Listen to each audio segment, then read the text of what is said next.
Iran ने अब तक का सबसे बड़ा हमला किया है अमेरिका के बेस पर, खास तौर पर जॉर्डन में। और ईरान की जो डांसिंग मिसाइल कहते हैं, जिसे जिगजैग मिसाइल्स भी कहा जा रहा है, उस डांसिंग मिसाइल ने ऐसी तबाही मचाई है जॉर्डन में, जिसके अब जो तस्वीरें सामने आ रही हैं और जो ईरान दावे कर रहा है उसके मुताबिक देखिए, ईरान ने बहुत बड़ा दावा किया है। ईरान ने यह कहा है कि जॉर्डन में दर्जनों अमेरिकी सोल्जर्स मार दिए गए हैं। ये बहुत बड़ा दावा है कि कई अमेरिकी सोल्जर्स जो हैं, सैनिक जो हैं, वो मार दिए गए हैं। इसके अलावा अमेरिका के C-17 ट्रांसपोर्ट प्लेन्स गिर चुके हैं, P-8 एयरक्राफ्ट जो है वो जल चुका है, और सबसे बड़ी बात, ब्लैक हॉक हेलीकॉप्टर्स की एक पूरी यूनिट जो है वो इस बेस पर तबाह हो गई है। देखिए, ये बहुत बड़ी क्लेम है जो ईरान कर रहा है, जो दावे है ईरान कर रहा है। ईरान की तरफ से पहले भी जो दावे हुए, देखिए वो धीरे धीरे सच साबित हो रहे हैं। हमने आपको बताया था कि जॉर्डन में जो हमले हुए हैं उसमें कई प्लेन तबाह हुए हैं। अब वो बात धीरे धीरे सामने आ रही है। 4 अमेरिकी सोल्जर्स की मौत की खबर जो है वो सामने आ चुकी है, लेकिन इसके बाद अब ईरान की तरफ से जो दावा है, ईरान का कहना है कई दर्जन अमेरिकी सैनिक जो है वो मारे जा चुके हैं। लेकिन अब देखिए, इसमें बड़ा सवाल ये है कि आखिर ये हमले जॉर्डन पर कैसे हुए और कैसे ईरान के मिसाइल्स ने जॉर्डन के बेसिस पर जो है वो इतना सटीक निशाना साधा कि वहां हाहाकार की स्थिति है। देखिए, मुवफ़्फ़क़ अल सॉल्टी बेस जो है पूरी तरह से तबाह है, बताया जा रहा है। यहां पर जबरदस्त हमले हुए। Prince Hassan airbase, King Faisal airbase, ये जॉर्डन के वो बेसेस हैं जहां बड़ी संख्या में अमेरिकन जो थे सोल्जर्स मौजूद थे। अब देखिए हुआ क्या, ये कैसे जॉर्डन में इतना बड़ा नुकसान जो हुआ है अमेरिका को, जिसके दावे हो रहे हैं, ये कैसे हुआ, और ईरान की डांसिंग मिसाइल का क्या रोल है इसमें। अमेरिका के तमाम अखबार, मीडिया आप उठा के देख लीजिए, वो इन खबरों से भरे पड़े हैं कि ईरान की डांसिंग मिसाइल, जिगजैग मिसाइल, जो अपना रास्ता बदल लेती है। देखिए, ईरान की तरफ से मिसाइल दागी गई जॉर्डन के इस तमाम बेसिस पर। हुआ ये कि अमेरिका के पेट्रियट सिस्टम ने, थाट सिस्टम ने इन्हें रोकने की कोशिश की, लेकिन जो खबरें आ रही हैं उसके मुताबिक ईरान की ये मिसाइल्स जो हैं ये जिगजैग रूट अपना रही हैं, यानी कि अपना रास्ता बदल दे रही हैं। इसीलिए इसे डांसिंग मिसाइल भी कहा जा रहा है। और अमेरिका का ये कहना है, अमेरिकी मीडिया का कहना है, साहब मैं खुद नहीं बता रहा अपनी बात, अमेरिकी मीडिया जो दावे कर रहा है, आप उठा के देख लीजिए जितने अखबार हैं अमेरिका के, कि ये जिगजैग मिसाइल और ईरान की डांसिंग मिसाइल को रोकने में पेट्रियट और थाड पूरी तरह से नाकाम हुआ। और इन मिसाइल्स की स्पीड इतनी ज़्यादा थी कि इसे रोकना असंभव था। नतीजा ये हुआ कि बहुत बड़ा नुकसान हुआ है, और अब अमेरिका ने इसे स्वीकार करना भी शुरू कर दिया है। और कितनी कैजुअलिटी हुई है ये अभी आने वाले वक्त में पता चलेगा। और ये भी कहा जा रहा है कि बदला लेने के लिए अमेरिका आज की रात बहुत बड़ा हमला कर सकता है, इस तरह की सूत्रों के हवाले से खबर है। अब देखिए एग्जैक्टली हुआ क्या। हुआ ये कि अमेरिका के जो फॉरवर्ड बेसिस में से शामिल हैं कुवैत और बहरीन, ये दोनों जगह से अमेरिका के फाइटर जेट्स टेक ऑफ कर रहे थे ईरान पर हमला करने के लिए, जो अभी दूसरे दौर के हमले शुरू हुए इस पर। लेकिन नतीजा क्या हुआ, ईरान की तरफ से अली अल सलीम बेस जो है कुवैत में, वहां पर पेट्रियट सिस्टम तबाह कर दिया गया। $1.5 बिलियन का नुकसान हो गया। एयर सर्विलांस जो राडार था वो तबाह कर दिए गए। ऐसे ही हाल जो है बहरीन में था, शेख ईसा एयरबेस में पेट्रियट सिस्टम तबाह हो गया, वो भी $1.5 बिलियन का था। सवाल ये था कि अब ये हमले जो है, जब ये फॉरवर्ड बेसिस पर नहीं रोके जा रहे थे, तो यहां मौजूद जितने F-35 जेट्स थे, F-18 जेट्स यहां पे खड़े हुए थे बहरीन में और कुवैत में, इन सब पर खतरा मंडरा रहा था। इनसे बचने के लिए C-17, P-8 और ये जितने F-35 F-18 जेट्स थे, इनको हटा के जॉर्डन ले जाया गया। इनको हटा के जॉर्डन ले जाया गया। जॉर्डन से ईरान की दूरी ज़्यादा है बजाय कुवैत के और बहरीन के, तो इन हालात में इनको जॉर्डन ले जाया गया।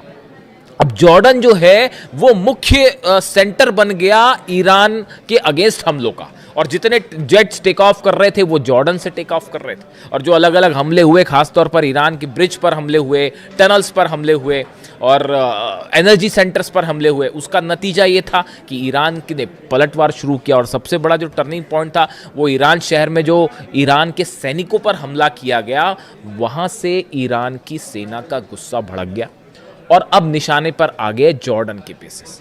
यानी बहरीन और कुवैत से बड़े हमले शुरू हो गए जॉर्डन पे।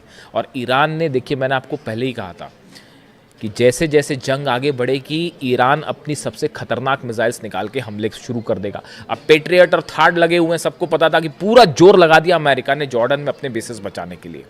लेकिन हुआ क्या, ईरान की तरफ से डांसिंग मिसाइल्स फायर कर दी गई और उन बेस को तबाह कर दिया गया। अब अमेरिका हैरान, अमेरिका के जितने एक्सपर्ट्स थे वो हैरान कि भाई ये हमले हो कैसे गए, ये जिगजैग मिसाइल्स कहाँ से आ गई।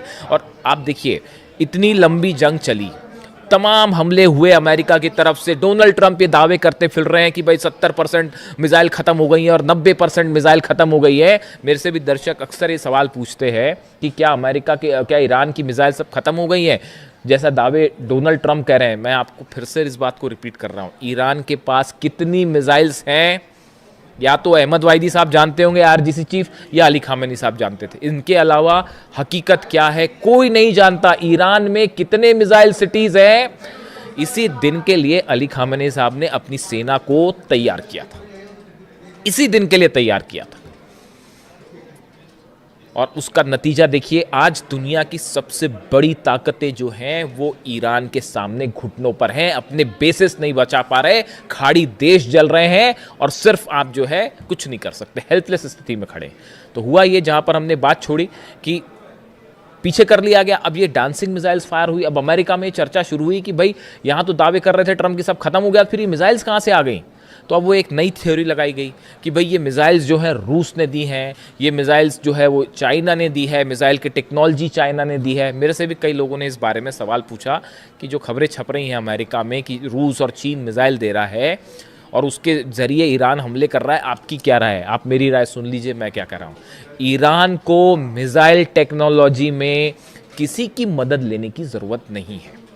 आप अगर ईरान के मिसाइल प्रोग्राम को देखें, ये कोई आज 6 महीने और 1 साल भर का प्रोग्राम नहीं है, ये बड़े समय से चल रहा है। और देखिए लगातार ईरान ने, मैंने पहले ही आपको एक कहना शुरू कर दिया था कि जितनी मिसाइल्स ईरान के पास हो, चाहे सेजिल हो, चाहे खुर्रम शहर हो, चाहे फतह 110 हो, फतह 2 भी कहते हैं, ये सब मिसाइल के एडवांस वर्जन जो है वो आने शुरू हो गए, उन पर लगातार काम शुरू हो गया। और नतीजा ये है कि अब ये एडवांस वर्जन निकल के आ रहे हैं तो अमेरिका के हाथ पांव फूल गए और वो ये कह रहे हैं कि साहब ये तो रूस ने दे दिया। बिल्कुल ऐसा नहीं है। ईरान की जो मिसाइल्स हैं वो ईरान ने खुद डेवलप किए हैं। देखिए सैटेलाइट से मदद करना एक अलग बात है, ये वो बात सही है कि हो सकता है रूस और चीन के सैटेलाइट्स, कई एक्सपर्ट्स बताते हैं कि रूस और चीन के सैटेलाइट जो है वो मदद कर रहे हैं, रडार सिस्टम के जरिए मदद किया जा रहा है, जीपीएस के जरिए मदद किया जा रहा है, वो एक अलग बात है। लेकिन ये जो मिसाइल टेक्नोलॉजी और स्पीड, इस पर लगातार ईरान काम कर रहा है और सेल्फ रिलायंट है, किसी की ज़रूरत नहीं है ईरान को मिसाइल के मामले में। तो इन खबरों का मेरे हिसाब से कोई बड़ा आधार नहीं है कि ये मिसाइल्स पुतिन ने दे दिए हैं या चीन ने दे दिए हैं, ऐसा कुछ नहीं है। देखिए आप रडार्स दे सकते हैं, सैटेलाइट से नेविगेशन में मदद कर सकते हैं, वहाँ तक एक बात अलग है।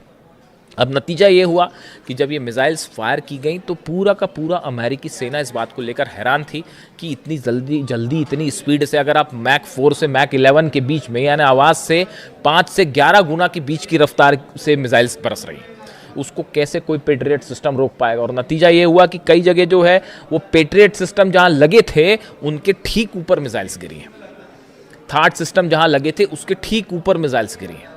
और इसीलिए जंग का जो मुख्य केंद्र है वो अचानक से जॉर्डन हो गया। मतलब ऐसा लग रहा है कि ईरान और जॉर्डन की लड़ाई चल रही है। और वो तस्वीरें जो आ रही हैं, देखिए तस्वीरें वायरल हो जाती हैं। जॉर्डन में जो लोग हैं, मैं एक वीडियो देख रहा था उसमें बड़े हैरान करने वाली बात थी कि जॉर्डन के कुछ लोग खड़े हुए हैं, उसमें एक शख्स वीडियो बना रहा है, ईरान की तरफ से मिसाइल्स फायर की जा रही हैं, जॉर्डन पर मिसाइल गिर रही है और वो इस बात की खुशी जता रहा था कि ईरान की मिसाइल्स जो अमेरिका की बेस पर गिर रही हैं। ये जॉर्डन का शख्स जो है, जॉर्डन के लोग उसमें खुशी मना रहे थे, ईरान के साथ खड़े दिखाई दे रहे थे। देखिए ये सब अधिकांश खाड़ी देशों का ये हाल है।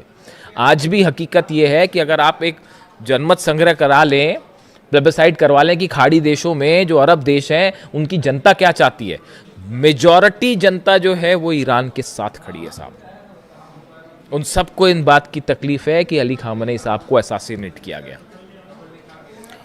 लीडरशिप जो है खाड़ी देशों की वो अमेरिका के साथ हो सकती है, लेकिन जो आम जनता की राय है, जो जैसा कि सोशल मीडिया पे ट्रेंड करता है, जो उससे देख के जो अंदाज़ा लगता है वो ये लगता है कि बाय एंड लार्ज जो अरब देश है, इसकी जो आम जनता है वो अब भी ईरान के साथ खड़ी है। सब देख रहे हैं कि बड़ी बड़ी ताकतें मिलकर ईरान को झुकाने की कोशिश कर रही है। ईरान अपने दम पे न सिर्फ लड़ रहा है बल्कि मुंह तोड़ जवाब दे रहा है साहब।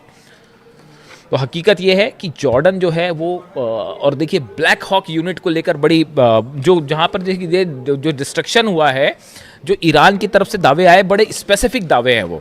एक तो ईरान की तरफ से कहा गया है Islamic revolutionary guard corps says it launched ballistic missile at US C-17 transport plane and P-8 aircraft at Aqaba airport in Jordan, claiming several were heavily damaged, कई डैमेज हो गए, ये एक क्लेम था।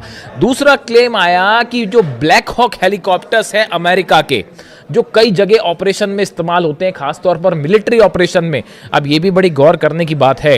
मैं कल सुबह आपको एक बड़ा खुलासा करूंगा, कल सुबह कोशिश करूंगा जल्दी वीडियो ले आऊं आपके लिए। सुबह ये खबरें आ रही हैं कि जो ब्लैक हॉक हेलीकॉप्टर्स हैं, देखिए इनका इस्तेमाल ग्राउंड ऑपरेशन के लिए बहुत ज़्यादा किया जाता है। ग्राउंड ऑपरेशन के पहले या ग्राउंड ऑपरेशन के दौरान सोल्जर्स को नीचे उतारने पर, ग्राउंड ऑपरेशन के पहले स्ट्राइक्स करने पे, इसमें बहुत ज़्यादा इस्तेमाल होता है ब्लैक हॉक हेलीकॉप्टर्स का। जॉर्डन में बड़ी संख्या में ब्लैक हॉक हेलीकॉप्टर्स मौजूद थे, जो इस ओर इशारा कर रहे हैं कि ग्राउंड ऑपरेशन की तैयारी है। ये बात ईरान अच्छी तरह से समझ रहा है। नतीजा ये हुआ, डांसिंग मिसाइल्स ने ब्लैक हॉक का डांस करवा दिया साहब। और वो जो है बड़ी संख्या में ब्लैक हॉक हेलीकॉप्टर्स जॉर्डन के बेसिस पर तबाह हुए हैं, ऐसे दावे ईरान कर रहा है। और ये जो स्ट्राइक्स हुई हैं, इस स्ट्राइक्स के बाद अब ये माना जा रहा है, देखिए बड़ा नुकसान है, सोल्जर्स मरे हैं, बेसिस तबाह हुए हैं। पिछली बार जो जंग हुई थी, जो इस सीज फायर के पहले की जो जंग थी, उसके जो आंकड़े आए, 428 अमेरिका की अलग अलग संपत्तियां थी, प्रॉपर्टीज थी, जिसमें सब शामिल थे अलग अलग, उन सबको जला दिया गया ईरान की तरफ से। यानी आप दूसरे सरल शब्दों में कहें, अमेरिका के 428 ठिकाने ऐसे हैं, जैसे एयरपोर्ट हो गया, मिलिट्री बेस हो गया, एम्यूनिशन रखने की जगह हो गई, सोल्जर्स जहां पर रुकते हैं, बैरक्स हो गई, ऐसे करीब 428 ठिकाने अमेरिका के ईरान ने जला दिए थे। ये जो सीज फायर का खेल डोनाल्ड ट्रंप खेलते हैं, ये क्यों खेलते हैं आप बताइए? अगर जंग जीत रहे होते अब तक कब्जा कर लिया होता साहब, अंदर घुस के, जैसे इराक में किया, जैसे अफगानिस्तान में किया, बाद में फिर बाहर निकलना पड़ गया, वो एक अलग बात है। लेकिन अगर जीत रहे होते तो कहीं ये कतई बात नहीं करते डोनाल्ड ट्रंप, अमेरिका कतई बात नहीं करता। ये जो बार बार हो रहा है कि हाँ अब ईरान तैयार हो गया, अब बातचीत हो रही है, हकीकत ये है कि जब बुरी तरह से पिटते हैं तब इस तरह की बात करते हैं कि साहब सीज फायर कर लो। बड़े सारे एक्सपर्ट्स की ये राय है कि अमेरिका तब सीज फायर की बात करता है या टॉक्स की बात तब करता है जब ऐसा लगता है कि हारने लगा, और एक बार फिर वही स्थिति बनने लग गई है। जितना नुकसान हुआ है, देखिए ये बात साफ है, आप एयर स्ट्राइक्स करके ईरान को नहीं दबा सकते, नहीं हरा सकते, हराने का कोई सवाल ही नहीं है। अब हॉर्मूज में 2 जहाज देखा आपने किस तरह से ठोक दिए फिर से, तो हॉर्मूज पूरी तरह से ईरान के कंट्रोल में है। और अब खाड़ी देशों में बड़े missiles, dancing missiles, zigzag missiles, जिनका इस्तेमाल हो रहा है, इसकी कोई काट किसी के पास नहीं है। और अमेरिका के plane, Black Hawk helicopters, C-17 transport plane, सब के सब आग के हवाले हैं। आज की रात भयानक हमले होने वाले, इसमें कोई शक नहीं है। ईरान भी तैयार है और देखते हैं अमेरिका की तरफ से क्या स्ट्राइक होती है। जो भी अपडेट होगा पहुंचाऊंगा आप तक। Thank you so much.